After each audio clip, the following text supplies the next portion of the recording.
Israel, America और Iran जंग में दुनिया तारीख बनती देख रही है।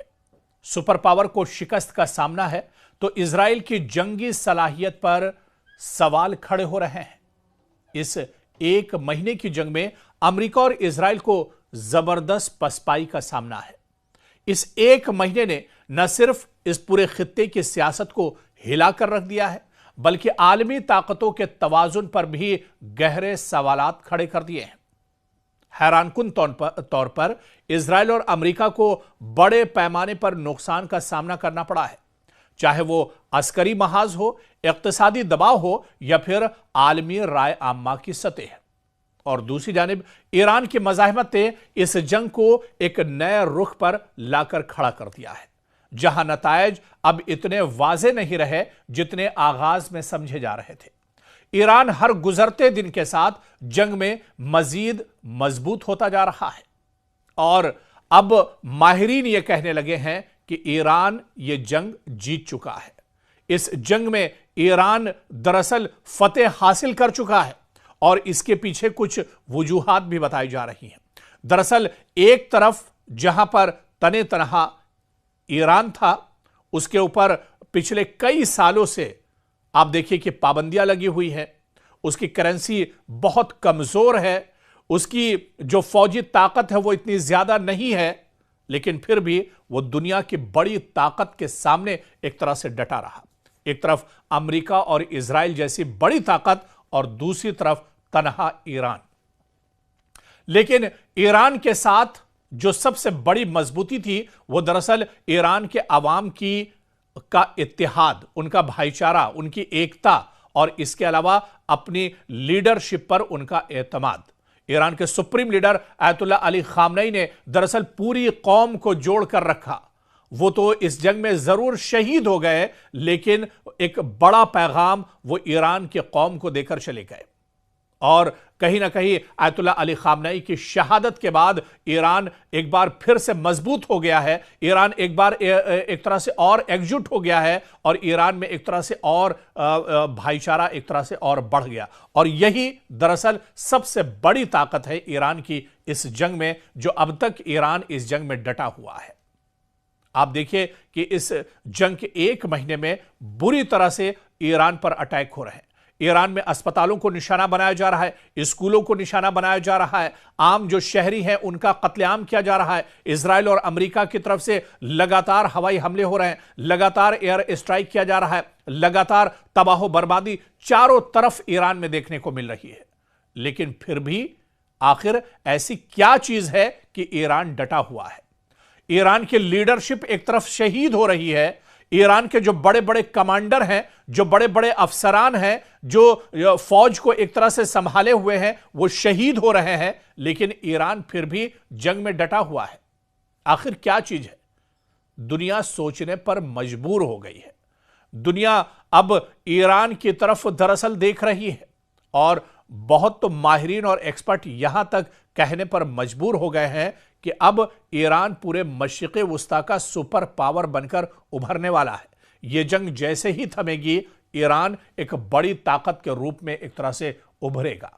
और यही चीज कहीं ना कहीं दुश्मन को सबसे ज्यादा खल रही है, क्योंकि ईरान को इस पूरे खित्ते से दरअसल हटाने का मकसद, इस बारे में और भी कई रिपोर्ट हम आपके साथ साझा कर चुके हैं कि इस पूरे रीजन से ईरान को हटाने का मकसद इजराइल का सिर्फ और सिर्फ ग्रेटर इजराइल की वजह से इजराइल ईरान को हटाना चाहता था, क्योंकि इस पूरे खित्ते में, पूरे मशरिक़े वुस्ता में ईरान सबसे मजबूत ताकत थी, या ईरान एक तरह से इजराइल के ग्रेटर इजराइल वाले मंसूबे में, मिशन में सबसे बड़ा रोड़ा था। और इसी वजह से इजराइल ईरान को हटाना चाहता है और इजराइल दरअसल ईरान को अकेले अपने बस पर नहीं हटा सकता था। इस वजह से उसने इस जंग में अमेरिका का साथ लिया।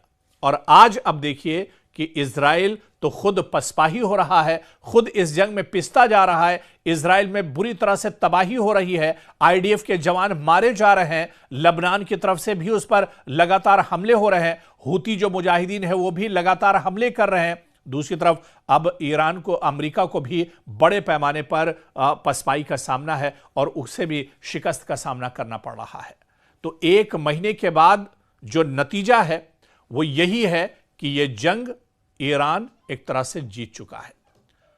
दरअसल जो एक महीने का हमारा तज्जिया है, एक महीने जो हमने खबरों में देखा है, जो हमने सोशल मीडिया पर देखा है, जो हमने आज तक कवर किया है और जो खबरें दरअसल आ रही हैं मशरिक़ वुस्ता से, हम तो इसी नतीजे पर पहुंचे हैं कि ईरान इस जंग को एक तरह से जीत चुका है।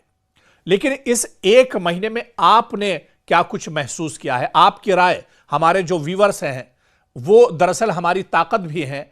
आपकी राय इस जंग को लेकर क्या है? इस जंग को आप कहां पर पाते हैं? और इस जंग में इजराइल, अमेरिका और ईरान को आप कहां पर पाते हैं? ईरान इस जंग में इस वक्त कहां पर खड़ा है? एक महीने की जंग के बाद आपका जो रिजल्ट या नतीजा है वो क्या कुछ कहता है? देखिए, कोई भी जंग के हक में नहीं है, हम भी जंग के हक में नहीं है। जो मसले मसाइल हैं बातचीत से हल होने चाहिए। और ईरान भी दरअसल जंग नहीं चाहता था। और ईरान के सुप्रीम लीडर अली खामनेई जब शहीद नहीं हुए थे उस वक्त उन्होंने कहा था कि बातचीत से मसला हल हो सकता है, जंग मसले का हल नहीं है, बल्कि जंग तो खुद ही एक मसला है। लेकिन दरअसल इजराइल और अमेरिका ने महज बहाना बनाकर, न्यूक्लियर हथियारों का बहाना बनाकर, एक प्रोपेगेंडा करके, एक झूठ बोलकर ईरान के ऊपर जंग एक तरह से मुसल्लत कर दी।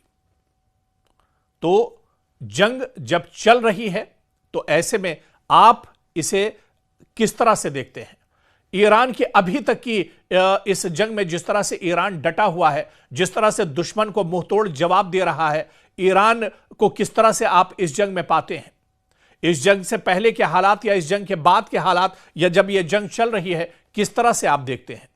क्योंकि जब हमारी इस तरह की रिपोर्ट जाती है और इस रिपोर्ट पर हमारे जो व्यूअर्स हैं, जो हमारी सबसे बड़ी ताकत है, उनके जब कमेंट्स हम देखते हैं तो हमें यह महसूस होता है कि कहीं ना कहीं आप हमारे ऊपर बहुत ज्यादा भरोसा करते हैं। और हमारी भी यह जिम्मेदारी बनती है कि जो सच्चाई है वही एक तरह से आपके सामने लाई जाए।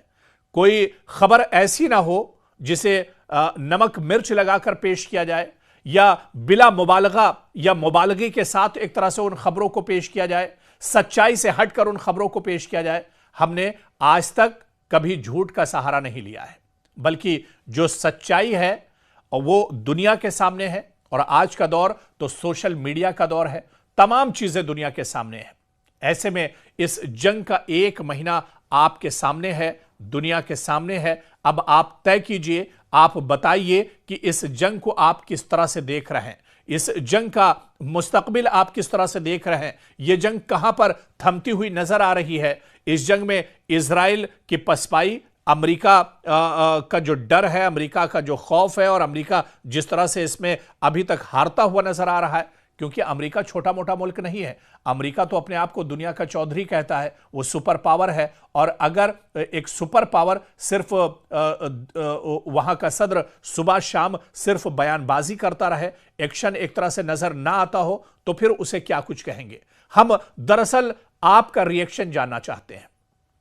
आप इस जंग को किस तरह से देखते हैं? हम आपका रिएक्शन जानना चाहते हैं। हम मुंतजिर रहेंगे, इंतजार करेंगे आपके रिएक्शन का, ताकि आगे की जो रिपोर्ट्स हों उस बुनियाद पर हम आगे की रिपोर्ट्स इस जंग को लेकर और मजीद तफसील के साथ आपके साथ साझा करते रहेंगे।